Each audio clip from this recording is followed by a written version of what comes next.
Hi everyone, welcome back to an explore literature. इस video के अंदर हम डिस्कस करेंगे फकीर मोहन सेनापति की एक शॉर्ट स्टोरी रेबती। तो लास्ट तक देखिएगा ताकि आप किसी पॉइंट को मिस ना करें। सबसे पहले बात करते हैं राइटर के बारे में। फकीर मोहन सेनापति का बर्थ हुआ था 13 जैन 1843 में ओडिशा के अंदर। एजुकेशन की बात करें तो उनको उनकी अर्ली एजुकेशन मिली विलेज के अंदर ही, बाद में उन्होंने हायर एजुकेशन किया कटक से।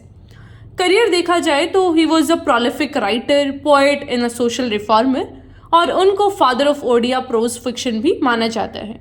लिटरेरी कंट्रीब्यूशन देखे जाएं तो उन्होंने बहुत सारी नॉवल, शॉर्ट स्टोरीज, ऐसे, प्लेज लिखे हैं ओडिया के अंदर।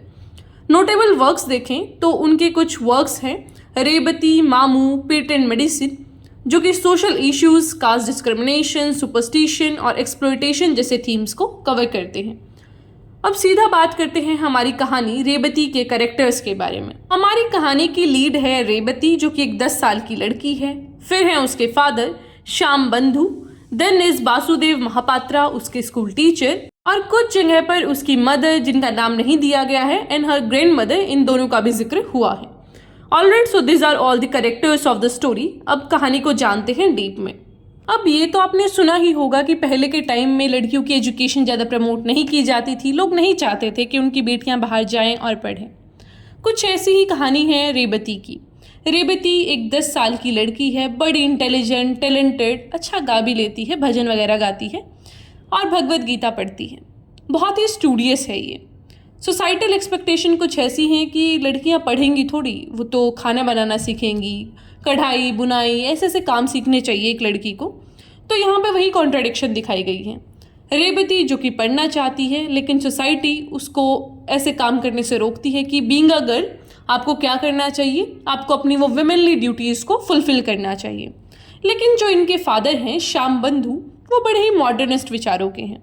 वो चाहते हैं कि उनकी बेटी पढ़े, तो इसलिए वो उसका नाम विलेज के ऐसा गर्ल्स स्कूल में लिखवा देते हैं। अब इनकी दादी बड़ा दुखी होती है कि यार क्या ही कर रहा है ये मेरा लड़का। और पड़ोसी तो आपको पता ही है, सबके एक जैसे होते हैं। तो पड़ोसी, रिश्तेदार, ग्रैंड मदर सभी परेशान हैं इस बात से। अब हमें एक कैरेक्टर इंट्रोड्यूस करवाए जाते हैं, वासुदेव महापात्रा।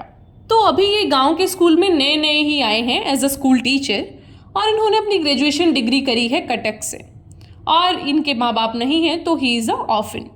अब जो रेबती की मदर है ना, वो उसको बड़ा प्यार से ट्रीट करती हैं वासुदेव महापात्रा को, जैसे कि वो उनका खुद का बच्चा हो। अब कोई आपके लिए इतना करेगा तो आप उसके लिए ऐसा रिस्पेक्ट तो शो करेंगे ही। तो ऐसा ही है वासुदेव महापात्रा का भी नेचर कि वो बहुत रिस्पेक्ट करता है रेबती के पेरेंट्स की। उनके घर पे भी डेली जाता है रेबती को पढ़ाने। अब उसके दादी को ये सब रास नहीं आ रहा है कि यार क्या है, ये लड़का रोज आता है मेरे घर पे, अच्छा नहीं लगता है, कुछ ऐसा वो सोचती हैं कि हमारे घर पे लड़की है। और उनके जो पड़ोसी हैं वो भी थोड़ी बातें बनाना शुरू कर चुके हैं।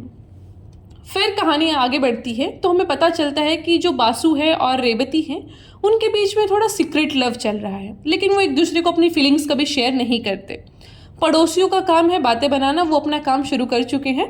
They started talking about them. लेकिन रेबती के फादर और उसकी मदर बासु, कोई भी इस पर ज़्यादा ध्यान नहीं देता। उनका मेन मोटिव था कि बच्ची पढ़े, तो वो उस पर पढ़ाई पे ही ध्यान देते हैं। बाद में क्या होता है कि कॉलेरा आ जाता है गांव के अंदर। अब उससे क्या होता है, रेबती के जो पेरेंट्स हैं उनका डेथ हो जाता है, पहले उनके फादर की, देन उनकी मदर। अब फैमिली की जो पूरी रिस्पॉन्सिबिलिटी थी वो श्याम बंधु के ऊपर ही थी, जो कि थे रेबती के फादर। अब उनकी फैमिली को कोई हेल्प नहीं करता है, ज़मींदार गाँव के कोई भी आकर उनकी हेल्प नहीं करता है। जितना हो पाया बासु उनकी हेल्प करता है। लेकिन यहाँ पे हमें देखने को मिलता है कि सबसे ज़्यादा जो इस चीज़ से सफ़र कर रही थी वो थी रेबती। सबसे पहली बात तो उसके माँ बाप चले गए थे, उसकी एजुकेशन हैम्पर हुई। देन वो उसकी ग्रैंड मदर के टॉन्ट कि तुमने पढ़ाई लिखाई करी ना, इसकी वजह से तुम्हारे माँ बाप मरे हैं। तो ये सारी चीज़ें बहुत ज़्यादा उसको सुनने को मिली कि जब औरतें पढ़ती हैं तो डिज़ास्टर लेके आती हैं। तो जब वो ये चीज़ें सुनती है तो बहुत ज़्यादा परेशान हो जाती हैं। कुछ टाइम के बाद बासु की भी डेथ हो जाती है कॉलेरा से ही, और फिर उसके कुछ टाइम बाद रेबती मर जाती है। देन उसकी जो ग्रैंड मदर हैं वो अकेली रह जाती हैं। इसी के साथ ये कहानी ख़त्म होती है।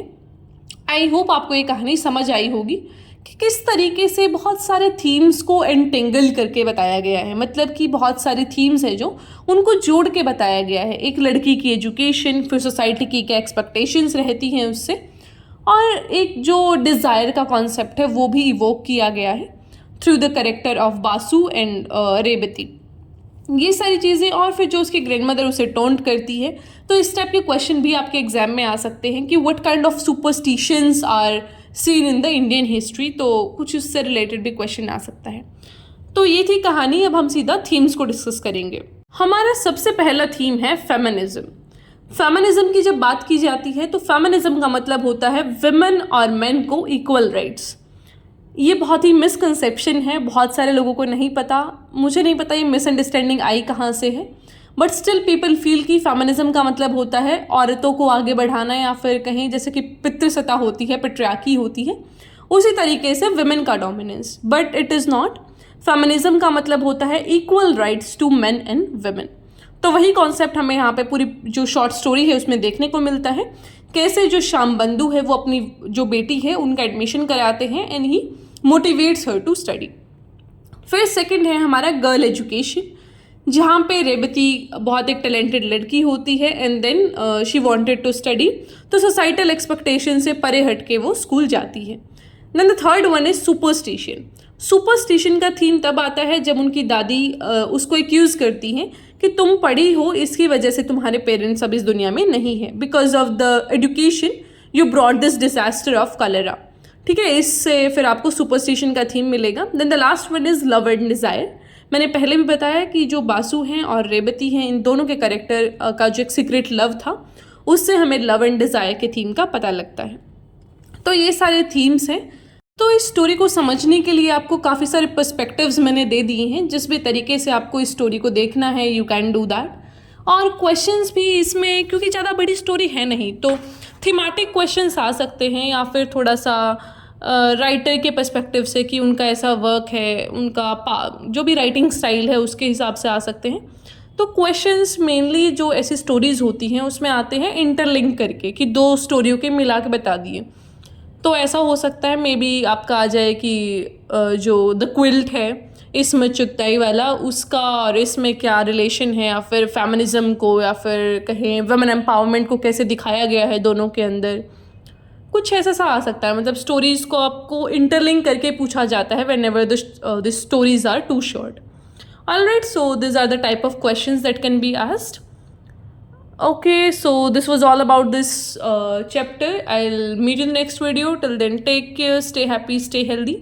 And also you can comment down the topics जिस पे भी आपको वीडियो चाहिए, आपके जो भी जी कोर्सेज एंड ऑल सारे आप टाइप कर सकते हैं.